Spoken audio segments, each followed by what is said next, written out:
Hello, welcome to Vaudeville Manor. I'm Sally and this is my art and tarot channel. I'm an artist who has become more and more interested in tarot, and since using tarot I have found that I've been able to focus on my art projects with a bit more integrity and with a bit more direction rather than being a bit scatty and sort of going all over the place. And so if you're somebody who gets distracted easily, maybe you've got a couple of creative projects and you're never sure which way to go, I thought I would share my experience with tarot and how it's helped me. And I recently did a video to show all the decks that I currently have in my collection. I am a bit of a tarot and oracle deck. I am a tarot and oracle deck collector now since I got into it. I'm always looking at decks, and I just love the artwork more than anything. So yeah, that's become a thing in my life. But I did say in that last video that I would do longer, fuller reviews on each of those decks. So I was umming and ahhing about which one to do, so I thought I would just go with the very first tarot deck that I bought, which is this deck here. Tarot of Pagan Cats, and there's a few other reviews out there, but actually that's how I discovered this deck. But I thought I'd do my own review, and what I'm planning on doing is starting with a flip through first. So those of you that just want to see the pictures without me yakking on about it, so you can get an idea of the flavour of this deck, and then for those people that are interested, I will develop further some of the comments I made in my overview video with a bit more detail and how it feels to use this deck in your tarot reading practice. So without further ado, let's get started with the flip through.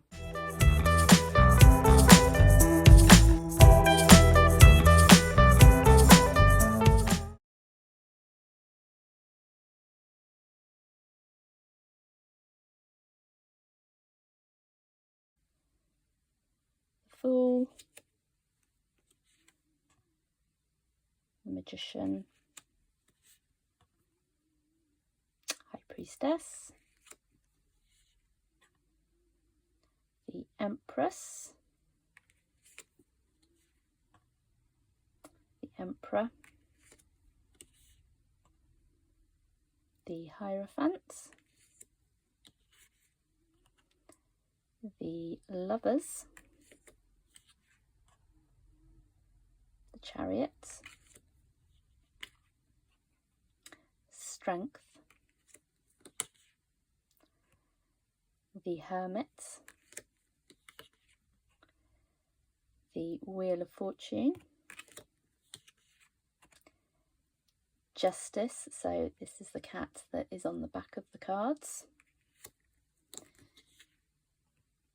the Hanged Man,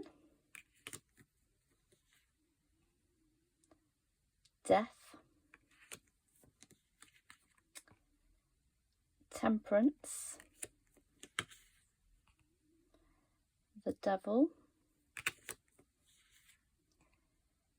the Tower,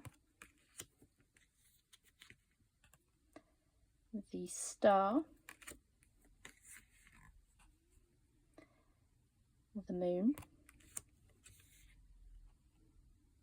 the Sun.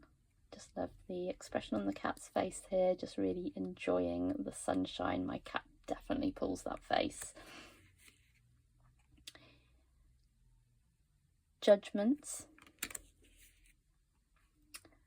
and the World.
Okay, so that's what the cards look like. I hope you agree with me that the images are rather beautiful. The rest of this review is going to be made up of all the things that people who collect tarot want to know, and this next section is, I'm going to call it the specifications, so who it's by, what the box is like, what it's cardstock, how it is to shuffle, those kinds of things.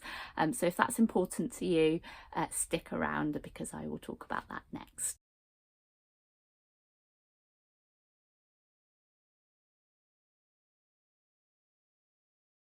So as you can see, this deck comes in a tuck box, and I've got to be honest, it has not stood the test of time, and this became very tatty very quickly, and needless to say, I avoid decks that come in these styles of boxes now. Most of the decks that I have now are either the rigid boxes or the ones with the magnetic lids, the ones that sort of wrap around, but I didn't know at the time, and I've got to be honest, I think I've got playing cards that I've had a lot longer that have stood the test of time much better. But this is a Lo Scarabeo deck, so an Italian deck producer. They have got lots of decks on the market, but whether I'd get another one by them, I'm not sure after the experience with this tuck box, but you never know. This deck has been created by Magdelina Messina, and the artwork is by Lola Airaghi. I forgot to mention that this is a multi-language deck. And the little white book has a variety of languages in there, so I think it's about 5 or 6. As you can see, like the tuck box, the book has got a little bit battered, and that's simply me not taking care when putting this back in, and it kind of got caught on the box when I was putting it in.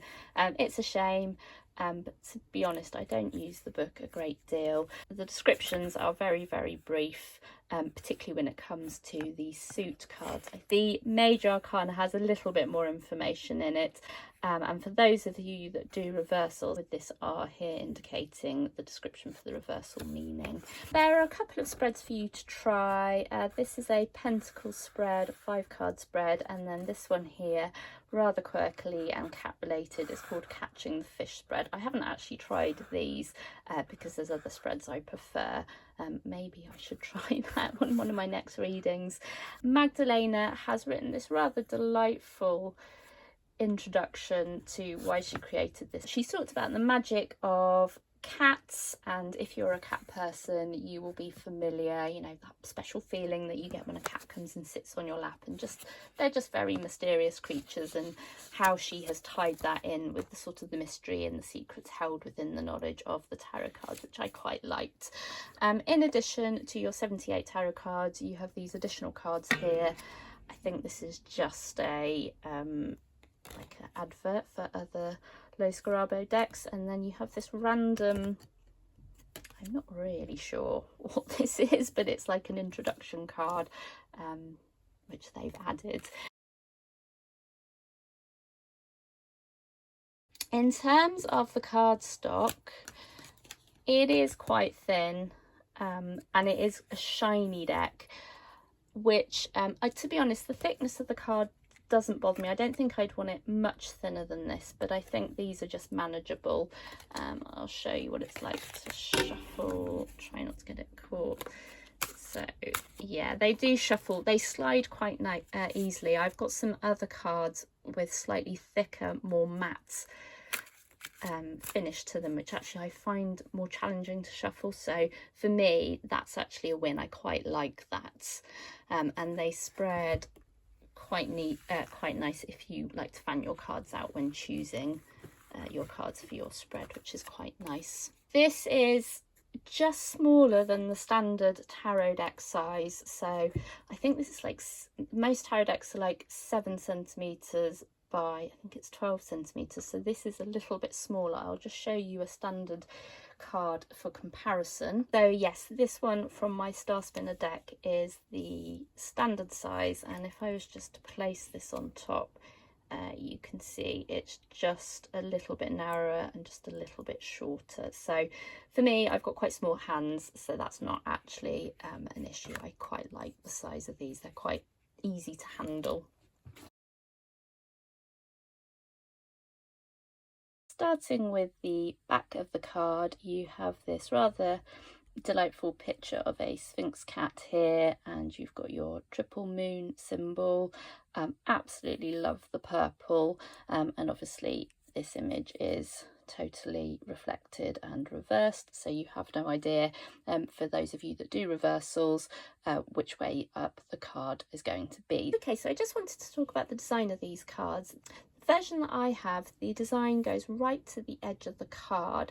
I think this is a later design. I believe the earlier design is actually has a border, and I think it has the writing around the edge. So you'll see that you have the suit in the corner, so a symbol for whichever suit it is. So that's what the cups looks like. That's the wand, and then we've got the sword symbol, and obviously the pentacles, and then you've got whether it's a court card or which number it is on the opposite corner of the bottom of the card. And I just wanted to point out the symbols for the king and queen cards, which are very, very similar. And when I first got this deck, I didn't really pay attention to them when they were in the original order, and so when I shuffled them and saw these crowns, I was like, oh crikey, which one's which? But there is a subtle difference, which I will just point out to you. So on the queen here, she has little diamonds decorating her crown, whereas on the king, he has little circles, and that is how you tell the difference. I mean, once you get used to the cards, I think actually if you look at the faces, that's a little bit more elegant and more feline, feminine. And if you think Tomcat's a little bit more muscular in the face, and he definitely has probably more of a muscular jawline there. But if you're not sure, the best way to remember is diamonds for the queen and circles for the king cards. Interestingly, for the major arcana, you've got the number, or should I say they've opted to use Roman numerals for this design in the centre. Now I believe, looking at some other reviews, that the reason that they left the written name off the card is because it's a multilingual deck, and so it makes it more universal if you just have these symbols or numbers on there. In addition to the version with a border around the edge, there's also a mini version of that deck. I haven't seen a mini version of this one. I might be wrong, but so if you prefer the pocket versions, then that version is also out there. Whether it's still available, I don't know, but there was a mini version at one stage.